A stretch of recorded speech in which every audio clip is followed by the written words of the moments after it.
ഒന്ന് ഒളിഞ്ഞു നോക്കിയെന്ന് വിചാരിച്ച് കഫയൊന്നും അടിച്ചു പൊളിക്കേണ്ട കാര്യമൊന്നുമില്ലായിരുന്നു. നിന്നെ കിട്ടും ഞാൻ.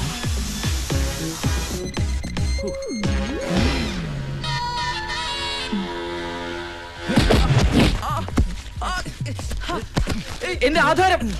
നിന്റെ ആധാരമാണല്ലേ ഇത്? എന്റെ കയ്യിലിരിക്കട്ടെ. എടാ എന്റെ ആധാരം നീ ആദ്യം എന്റെ ബൈക്കിൽ എയർ അടിച്ചിട്ട് കൊണ്ടെത്തിക്കടാ, അതിനുശേഷം ആധാരത്തെ പറ്റി ചിന്തിക്കാം. പോടാ.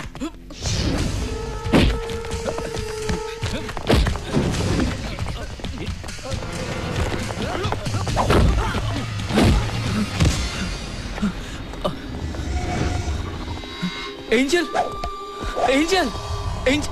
ഫൈറ്റ് ഇതോടുകൂടി തീർന്നു. ഇനി ആഗ്രഹമായിട്ട് ഫൈറ്റ് വെക്കരുത്, പറഞ്ഞേക്കാം, കിട്ടില്ല.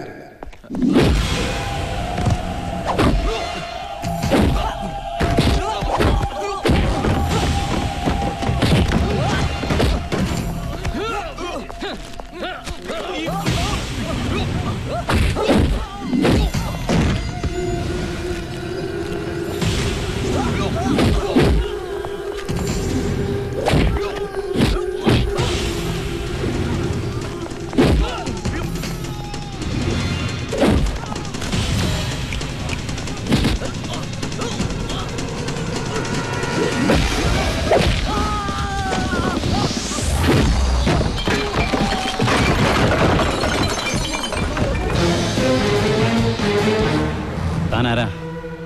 John, Angel John. അടിയടാ അവനെ.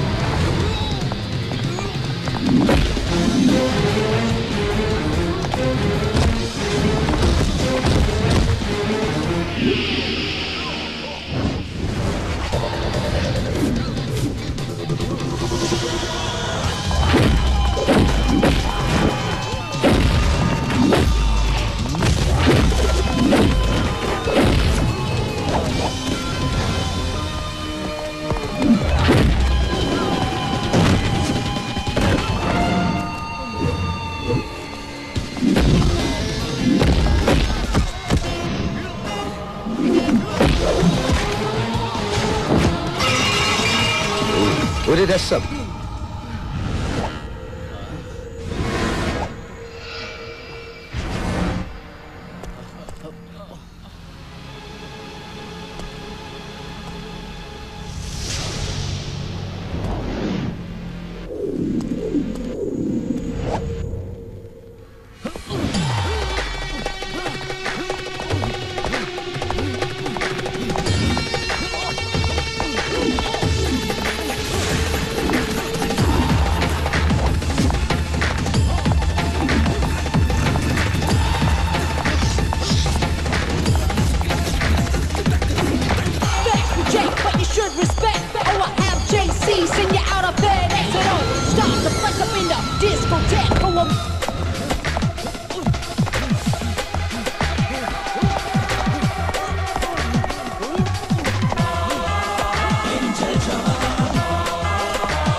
എനിക്ക് വേണ്ടി ഫൈറ്റ് ചെയ്യില്ല എന്ന് പറഞ്ഞിട്ട് ഒരു രസം.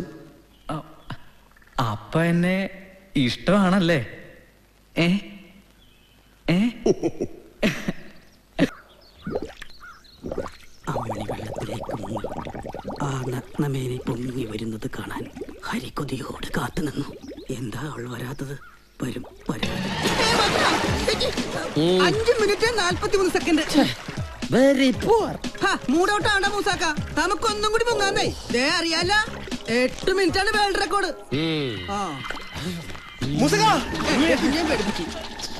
എന്താടാ അറിഞ്ഞോ? ജെയിംസ് ക്രൂള്ള സിനിമ ഡയറക്റ്റ് ചെയ്യാൻ പോകുന്നു. സരോജ് കുമാറിന്റെ ഡേറ്റ് കിട്ടി. കഥയുടെ ത്രെഡ് കേട്ടതും ഇഷ്ടപ്പെട്ട ഡേറ്റ് കൊടുക്കായിരുന്നു. സോഫിയാണ് സ്ക്രിപ്റ്റ് എഴുതുന്നത്. അങ്ങനെ പൊടി പിടിച്ച് കിടന്ന ജെയിംസ് അച്ചായൻ വരെ പ്രശസ്തനായി. മൂസാക്കാന്റെ കാര്യം ആലോചിക്കുമ്പോഴാ കഷ്ടം. എന്റെ മൂസാക്ക, നിങ്ങൾ ഇങ്ങനെ ബൈക്കിടിച്ചും പാമ്പടിയേറ്റും ഫയർഫോഴ്സിന്റെ കയ്യിൽ കുടുങ്ങിയും ജീവിതം വെറുതെ പാഴാക്കല്ലേ. ഇതിലും ഭേദം ഇക്ക ഗൾഫിലേക്ക് തന്നെ തിരിച്ചു പോണതാ. ഇല്ലടാ സുമേഷ്, മുന്നോട്ട് വെച്ച കാലം നീ പിന്നോട്ട് വെക്കില്ല. മയ്യത്തായാലും വേണ്ടില്ല, ഇപ്രാവശ്യം ലോക റെക്കോർഡ് ഞാൻ തിരുത്തും. നീ കണ്ടോ, Limca book of world records വെള്ളത്തിനടിയിൽ ഏറ്റവും കൂടുതൽ സമയം ശ്വാസം പിടിച്ചിരുന്നവൻ ഈ ഖാദർ മൂസയായിരിക്കും.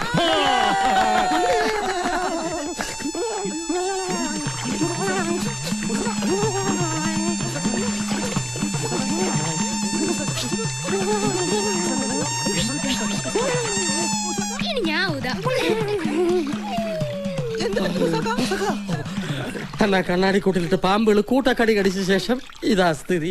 പല പിപിയോ മകുടിയോ അടുത്തൂടെ പോയാ മതി, ഞാൻ പാമ്പിനെ പോലെ ആയിപ്പോ. എന്റെ ദൈവമേ, കത്തി ഉണ്ടായിരുന്നേ അത് മുടർത്തിയേനെ. Yes, Qadar Musa is ready for the battle. Breath holding attempt.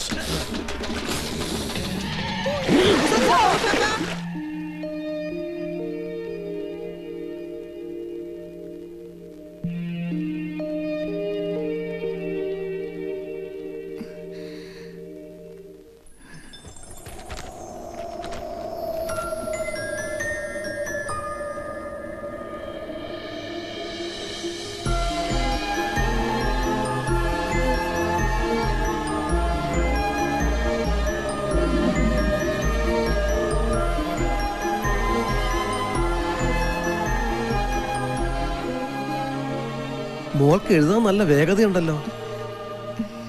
പലരും സിനിമ സ്ക്രിപ്റ്റ് എഴുതാൻ മാസങ്ങളാണ് എടുക്കുന്നത്. എനിക്കറിയില്ല പപ്പ, ആരോ എന്നെ കൊണ്ട് പറഞ്ഞെഴുതിക്കും പോലെ ഞാനിങ്ങ് എഴുതുകയാണ്.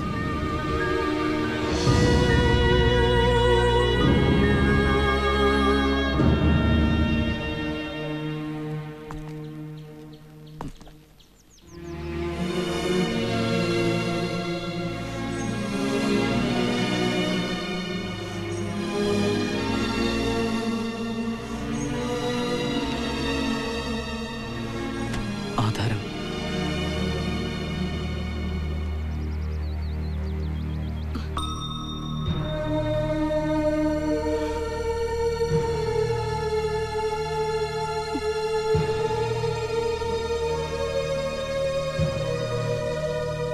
അമ്മ, ഞാൻ വരൂ പതുക്കെ.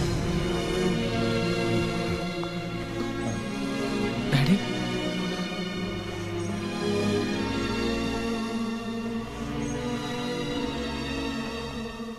അവർ രണ്ടാളും എന്നോട് ഒന്നും മിണ്ടിയില്ല.